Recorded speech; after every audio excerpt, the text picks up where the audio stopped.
Andrew, ginseng gets sold like a botanical espresso shot, a glucose helper, an athletic edge, and sometimes a bedroom miracle.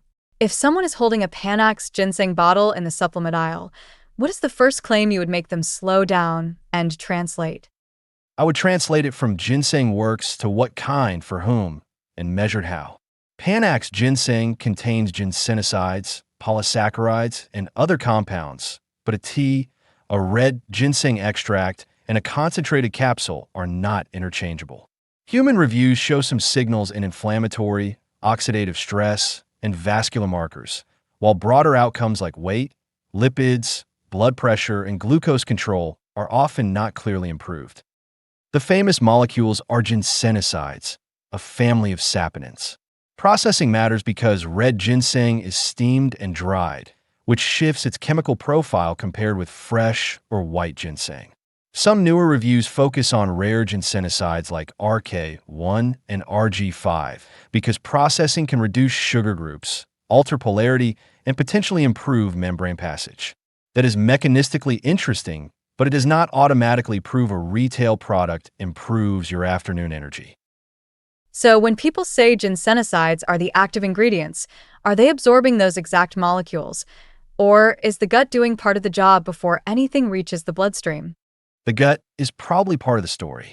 Ginseng compounds are being studied for microbiome, barrier, inflammatory, and neurotransmitter effects. But the strongest language there is still potential.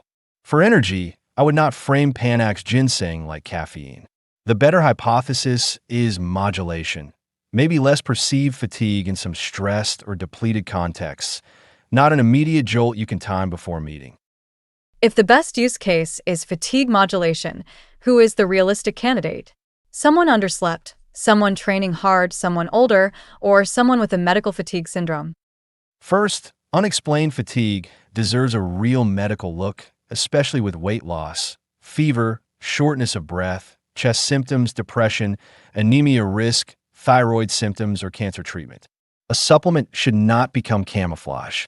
If fatigue is clearly lifestyle-linked, a short, track trial is different. But if the body is waving a diagnostic flag, ginseng is not the ladder rung to start on. The glucose claim is where I see the most confident marketing. Does Panax ginseng actually lower blood sugar? Or are we looking at small lab marker shifts that do not necessarily change diabetes care? That second framing is safer. In a large review of cardiovascular risk factors, ginseng showed associations with some inflammatory and oxidative stress markers and dose-response signals for fasting glucose and insulin. But the same review found no significant overall effect on the glycemic profile. So I would call it a possible metabolic nudge, not a diabetes therapy. If someone has diabetes, the key question becomes medication interaction, not optimization. The vascular evidence is interesting because it uses functional measures. A 2025 meta-analysis of clinical trials found improved flow-mediated dilation, a marker of endothelial function, increased nitric oxide levels, and reduced pulse wave velocity, a stiffness measure. But augmentation index did not clearly change, and these are not the same as proving fewer heart attacks or strokes. It is a physiology signal, not an outcomes claim. What about performance? If a healthy person takes it with protein or before workouts, are they buying strength, endurance, or just a very expensive ritual? The most relevant recent performance-adjacent paper is not a clean Panax ginseng sports trial. It tested astragalus and Panax nodo ginseng saponins with whey protein in 30 healthy adults.